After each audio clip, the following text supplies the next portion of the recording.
সুমন একাডেমির ইউটিউব চ্যানেলে সবাইকে স্বাগতম। আমরা আজকে অধ্যায় 5-এর পৃষ্ঠা 90 এর 15 নং প্রশ্নের আলোকে একটা যোগ্যতা ভিত্তিক প্রশ্ন আলোচনা করব। অঙ্কটিতে বলা হয়েছে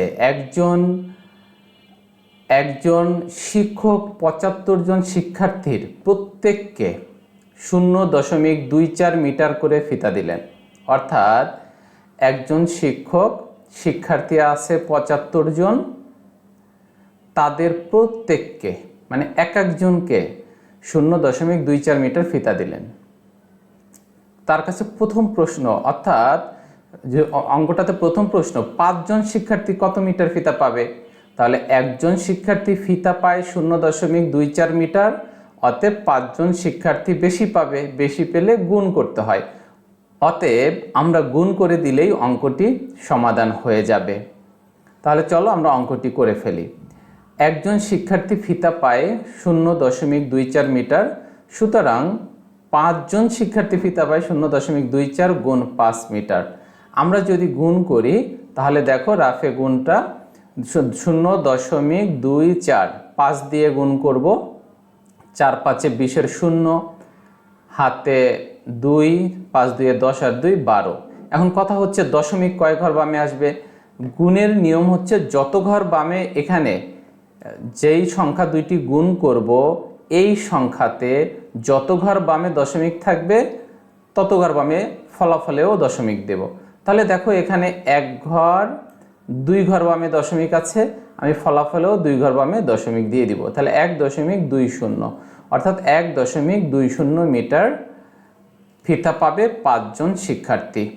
উত্তর 1.2 মিটার।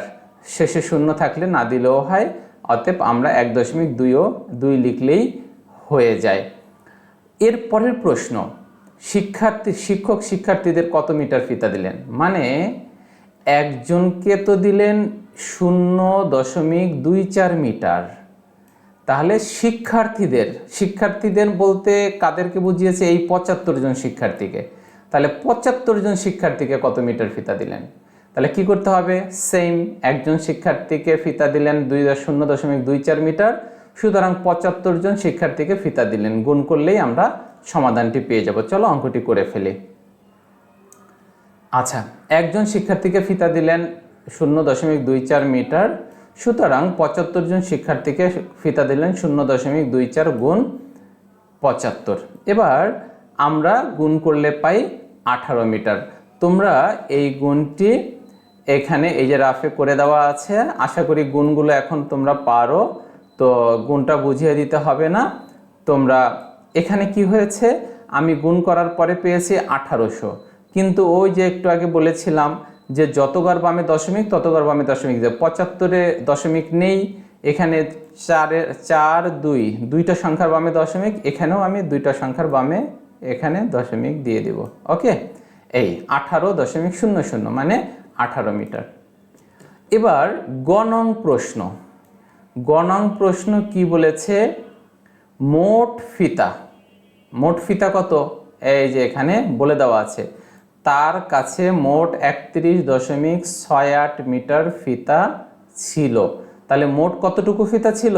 31.68।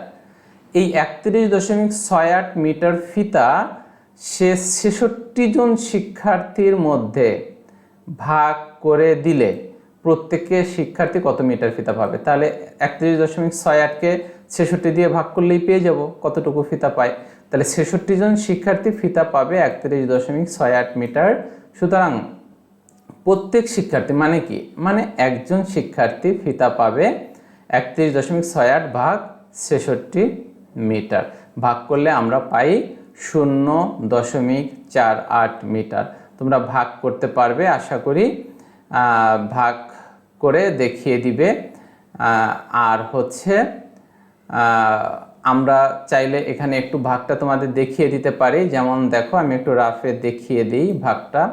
66 দিয়ে আমি প্রথমে একটু দেখিয়ে দিচ্ছি। 66 দিয়ে ভাগ করব কাকে? 31.68কে।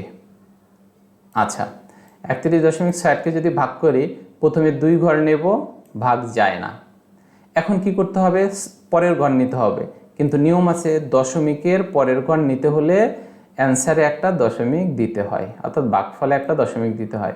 তাহলে ভাগফলে দশমিক দিয়ে আমি পরের ঘর নিলাম। এখন 4 বার ভাগ যায়, কয়বার যায়, 4 বার।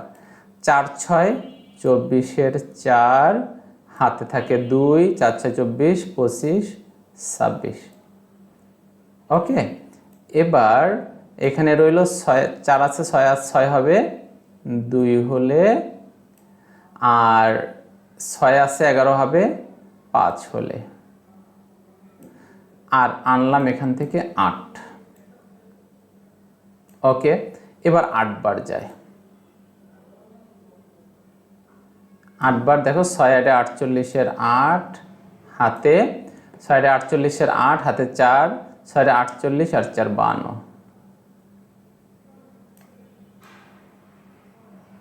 বাস হয়ে গেল, অর্থাৎ আমাদের এই ভাগটা মিলে গেল। এভাবে তোমরা ভাগটা করে ফেলবে। আশা করি অঙ্কটি বুঝতে পেরেছ। অঙ্কগুলো দেখার জন্য অনেক অনেক ধন্যবাদ। পরবর্তী ভিডিওগুলো দেখার আমন্ত্রণ জানিয়ে শেষ করছি। আল্লাহ হাফেজ।